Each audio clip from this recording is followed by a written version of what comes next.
Each of us has probably heard that coffee is not a completely healthy drink, but many of us can only guess what effect its excessive consumption has on the human body. Coffee can cause fertility problems. If you want to have children, it is best to eliminate caffeine from your diet. This is a well-known fact. But do you know why? It's all about hormones. Drinking coffee provokes increased secretion of cortisol, the stress hormone, by the adrenal glands, and an increase in its level can cause hormonal imbalance, which will result in the development of a lack of progesterone, the main hormone of the corpus luteum of the ovaries, which contributes to the possibility of pregnancy and its further maintenance. If a woman drinks at least 4 cups of coffee a day during pregnancy, the risk of miscarriage is about 33%. The harm of coffee is especially strong during pregnancy from 20 weeks. Poor absorption of vitamins and minerals.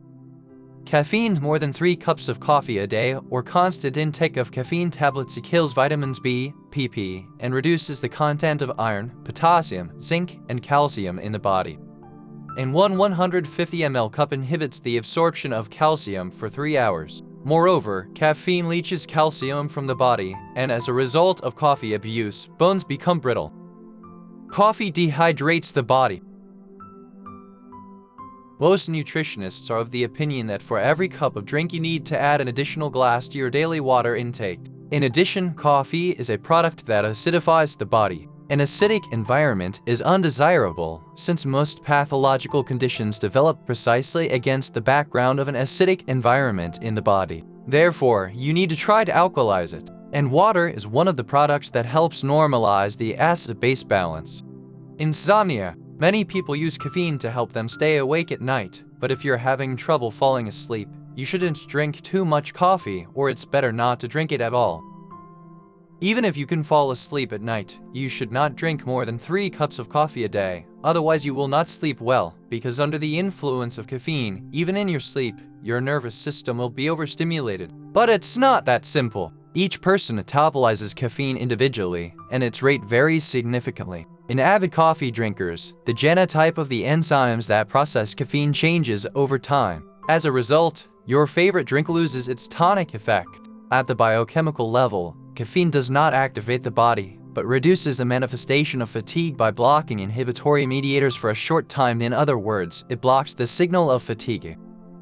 Immunity problems. Caffeine is not our immune system's best friend, again due to the thyroid gland. The limited performance of the thyroid gland leads to weakened immunity, which becomes the cause of disease. If you feel susceptible to various diseases, you may want to stay away from coffee, at least until you feel better.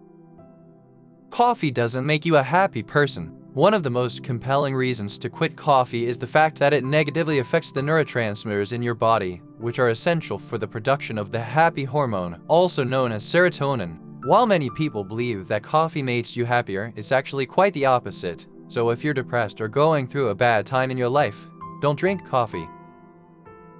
Caffeine is bad for your overall energy levels. For avid coffee drinkers, this drink eventually stops helping. It just doesn't work. This is a very bad sign, because the thyroid gland stops responding to it due to the fact that coffee constantly puts pressure on it and wears out it. Coffee causes the body to produce adrenaline, and if you drink it constantly, you need more and more caffeine each time for the body to respond to it with the same effectiveness. Caffeine harms the liver.